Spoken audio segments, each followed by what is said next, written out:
The books that we're talking about, the compilation of the homilies that Father has done over the years, have been collaborated with Adolfo Quesada, and we've asked him to say a few words for us.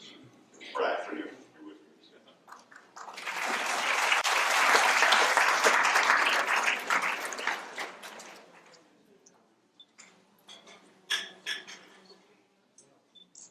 From the first time that I heard Bob, his homilies made Scripture relevant to real life.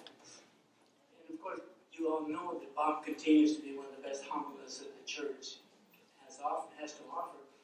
And you also know that he has his homilies in a 3-volume set of books, which he calls his legacy to us. In the 70s, the church was still adjusting to the spirit of the Second Vatican Council. Some thought the changes made by the Council were too radical. Some thought that they had not gone far enough. Bob handled the Second Vatican Council changes with the wisdom of Solomon. He was sensitive to the needs of those who were ready for change and those who were not. He offered a variety of masses from which parishioners could choose. In addition, he instituted a spirit of collegiality in the parish. No longer would parishioners be left out of the decision-making process, but would be included and listened to. Bob encouraged participation of the laity in the affairs of the parish. In this dramatic change, Bob was a pioneer, a pathfinder, a courageous adventurer. In fact, in 1981, he wrote a book and got it published about the parish's experience through the changes. He called it Adventures of a Collegial Parish. Through the years, I've got to know Bob on a more personal basis. What appealed to me about him in the 70s and 80s and 90s is the same thing that I love about him today. He lives his faith. He loves God deeply and follows Jesus without hesitation. It has been inspiring to witness Bob get closer and closer to God with every passing day. His faith is a faith of full surrender and total devotion to the will of God. Even in his worst days, and he has experienced some awfully tough times, Bob has found a way to learn and to grow and to feel the pain of others through his own. Bob is a man of compassion. His homilies speak about serving the poor and advocating for the powerless and working towards social justice. But he doesn't just talk the talk, he walks the walk.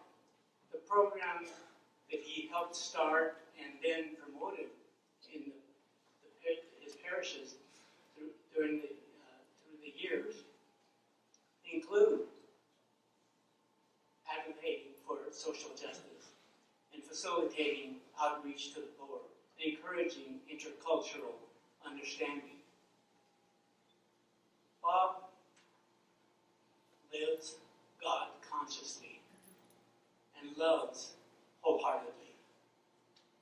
He has offered life-changing spiritual counsel, compassionate listening, and practical guidance to so many throughout the years. His personal one-on-one connection with those who are hurting from broken spirits, broken hearts, and broken bodies has been truly healing. He understands their suffering because he's been there himself. Bob loves Mother Church, yet he is aware of her deficiencies and never hesitates to speak truth to power.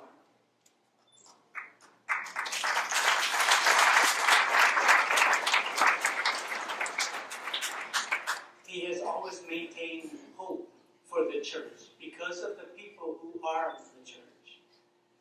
The church has been his home and more. It has been his way of life and his way to serve God and to serve us. Bob is entering into retirement, but he will always be a man of God. He will always hold us in his heart, and he will always be in ours. Bob, you are my treasured friend. I love you, and I thank you for allowing me to share your God-filled life for nearly 50 years. I look forward to continuing our occasional talks.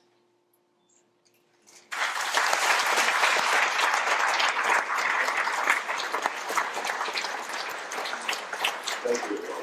Thank you very much. The bishop hasn't arrived, has he? That I don't know. Well, I'm not sure that he's going to make it. We have to do it again, that's right. The bishop's the constraints on his time are remarkable. Yesterday he ordained 2 new priests, and I was thinking this morning if he had done about 10 more, they might collectively fill Father Fuller's shoes. Maybe. If the bishop shows up after we are through, we'll ask him to say a few words.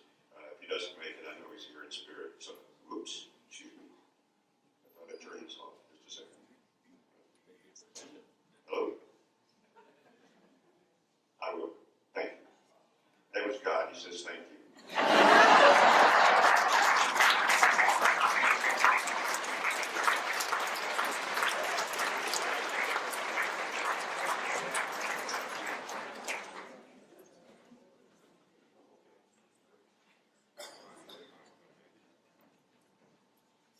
Monsignor McCarthy, the Vicar General of the Diocese, is here, and so we will accept kind words from you before we turn the microphone over to you.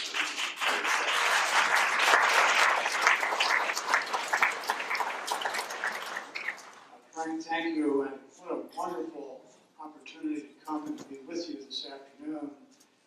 And as the eloquent speakers have already pointed out, you have really, truly been blessed with one of our very finest priests.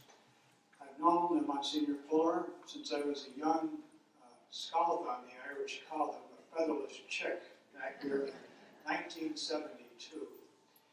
And he has been an inspiration to me, and he is loved and revered by his brother priests. He is a priest's priest.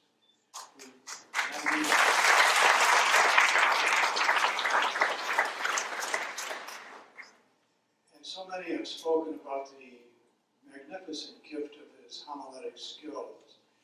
And today is the feast of Corpus Christi, the solemnity of the body and the blood of the Lord that we've all celebrated together.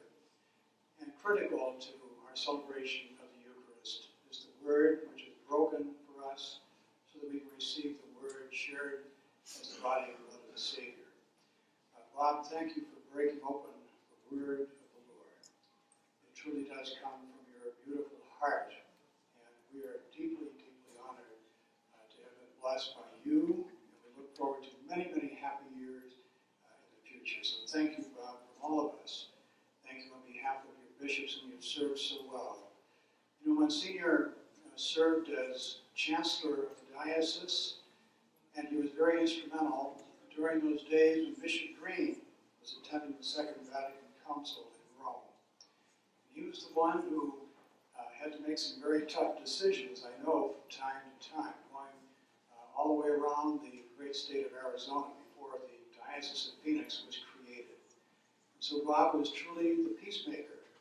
He was the one who brought good news to everyone. And he has truly been an exemplary, Christ-like, God-loving, beautiful priest. You know, we Irish have an expression for our priests. It's a beautiful phrase in Gaelic. Sogarth Arun. It means a beloved priest. And Bob, you are our Sogarth Arun, our beloved priest. So thank you.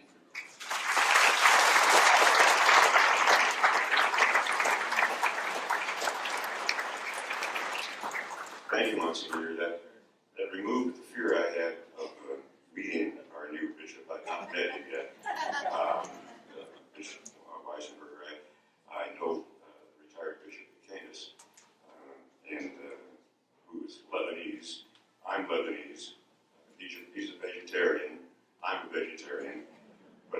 was looking forward to introducing a Jewish meat eater.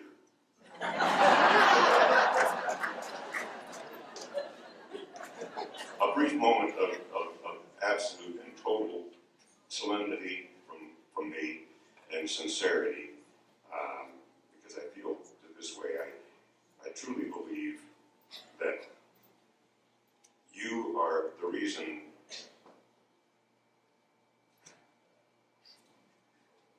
Excuse me a second.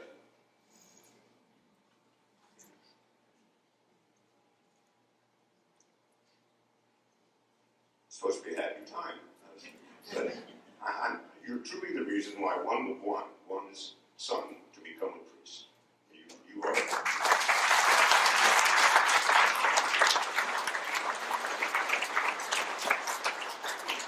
And I have felt increasingly over the years that I was listening and watching a miracle.